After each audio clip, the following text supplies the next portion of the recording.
It is flying through the air and collecting on the grass. Just about everywhere you go, you'll see cottonwood seeds. The one place that you don't want to see them is near your air conditioner.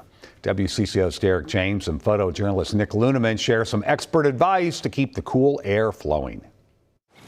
Well, it's that time of year. The fluffy, the annoying, and the first sign of summer. Cottonwood seeds are drifting through the air like allergenic snow. And while they may look harmless, they can do more than just make a mess. One of my mentors always told me a clean machine is a happy machine. Periodically, we're going to have some cottonwood seed kind of flying through the air right now.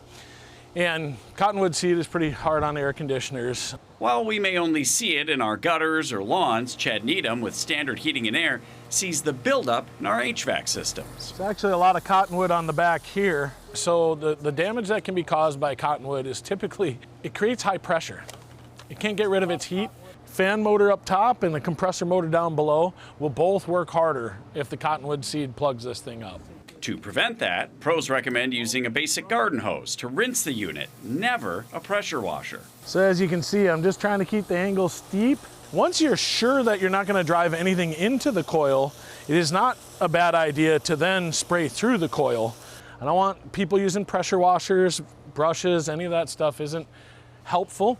The goal is to get that down to the bottom and have the unit breathing. So whether you're biking a trail or tending to the lawn, be happy it's temporary and isn't the other falling white stuff. In St. Louis Park with photojournalist Nick Lunemann, Derek James, WCCO News. Technicians say the cottonwood buildup leads to a lot of service calls during peak season. The best time for a tune-up is right after the seeds stop falling, usually around the 4th of July.